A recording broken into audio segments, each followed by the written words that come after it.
Why has no Indian FMCG company come close to size to the one or two fairly large multinational companies that we have in the country, for instance, Hindustan Unilever, or Nestle? So I would want to compare this journey in India about FMCG with some other countries. That's one way of looking at it. Okay.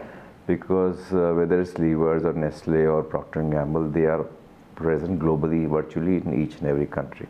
So what has been the performance of local players in these countries is also one way to look at it.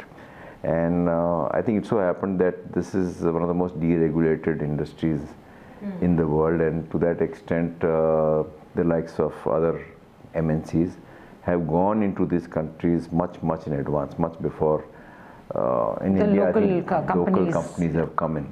And more importantly, the fact that they have global brands and they are present in each and every category of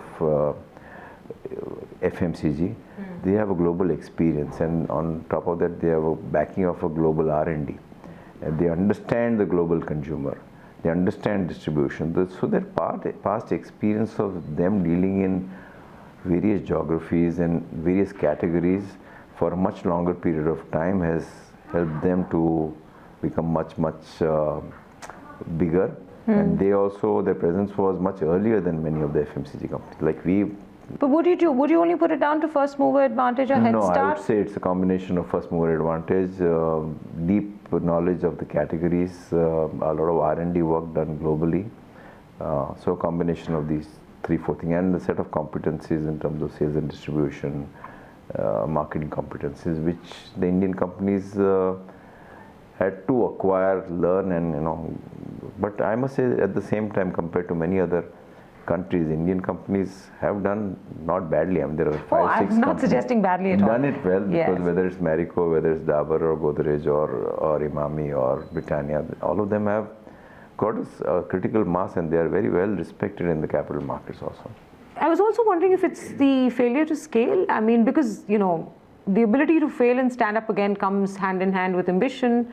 But somewhere, did Indian entrepreneurs fall short of leadership ambition? No, I wouldn't Size think so. ambition, scale ambition? No, I wouldn't think so, because in FMCG what happens globally is 1 or 2 out of 10 new products succeed.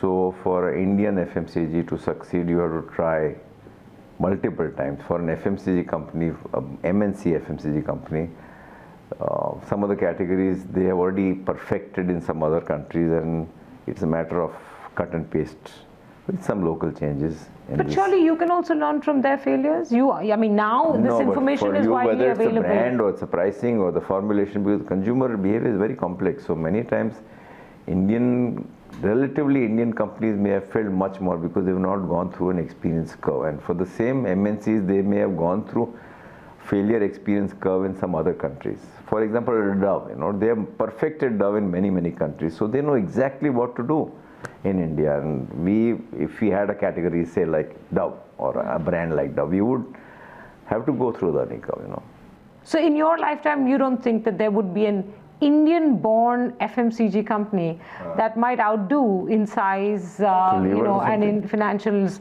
Yes. It's very tough. Hindustan Unilever, which is also an Indian company. Yeah. I'm not suggesting, but it has a multinational parent. It's very tough to beat them, if you ask me, because they are in virtually each and every category, and I mean they are not going to take it lying down the fact that they are market leaders in many categories. They will fight their way. So if you ask me, will any FMCG company beat Levers in terms of size in the near future? The answer is clearly no. 0% chance, I would say. 0%? 0% chance. I'm willing to take that bet.